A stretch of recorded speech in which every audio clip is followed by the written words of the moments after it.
Hey there, welcome back into Occupy Democrats. And politics has a long history of creating odd bedfellows. That's fine.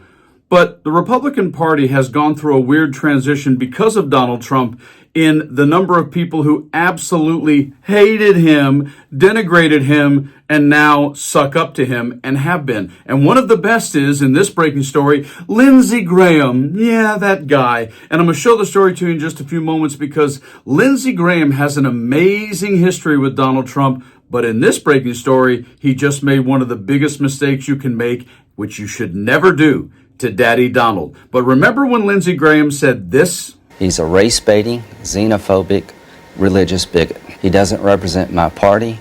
He doesn't represent the values that the men and women who wear the uniform are fighting for. I've been in the Air Force for 33 years. I retired this June. He's putting our soldiers and diplomats at risk. He's empowering the enemy.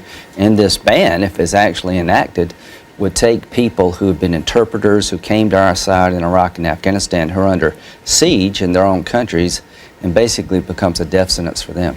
But then Trump wins, so you have to play the flip-flop waffle game. I think he's a kook. I think he's crazy. I think he's unfit for office. If you think Trump is bad for the party, I disagree with you. You know how you make America great again? Tell Donald Trump to go to hell.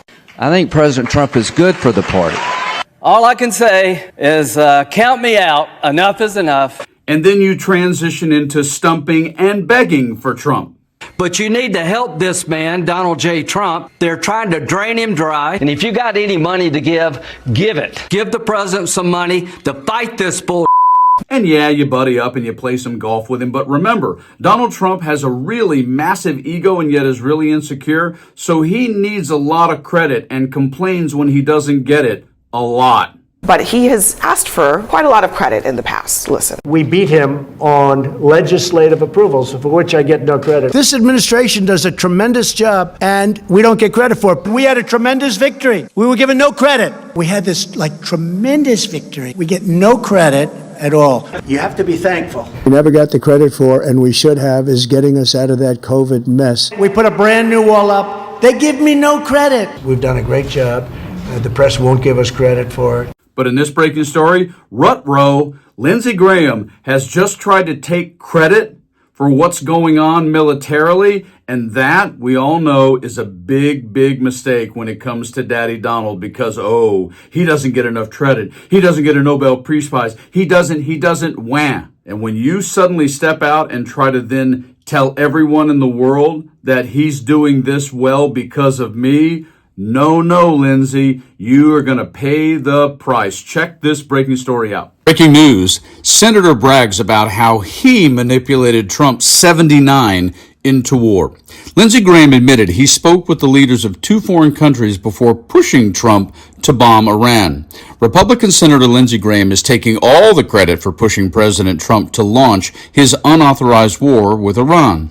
Graham, who has long advocated for going to war with Iran, said he played a word association game to get Trump 79 on board with a full-scale war in the Middle East. In quotes, he said, "I say Franklin Roosevelt, what do you say?" Graham told the Wall Street Journal, referencing Roosevelt's famous line, "You have nothing to fear but fear itself," quote. Graham noted that he worked for months to get Trump on board with the strikes. Graham first brought up Iran to the president over a round of golf just after Trump won the 2024 presidential election. He reminded Trump that he had blown up the Obama-era Iranian nuclear deal and argued that it was now Trump's moment to shine. After Trump struck Iran's first nuclear facilities in June, which he had claimed had left them totally obliterated, Graham argued to the president that Iran would just continue to build weapons. Oh my, after watching what Donald Trump has tried to do in excoriating Bill Maher just for not loving him to death and saying everything wonderful since their dinner, I cannot imagine, and I'm sort of curious to see what's going to come down the pike now that Lindsey Graham has basically tried to say, yeah, we chatted on the golf course, we was hanging out like boys, and I was quoting Franklin Delano Roosevelt to him, and he decided to do Iran because of me. You sure you want to go down that road, LG? Well, it's a little too late. You already did, because you're both pompous morons. Sometimes some of this stuff is so absurd, you just have to laugh. Like and share the video, and even while laughing, stay frosty.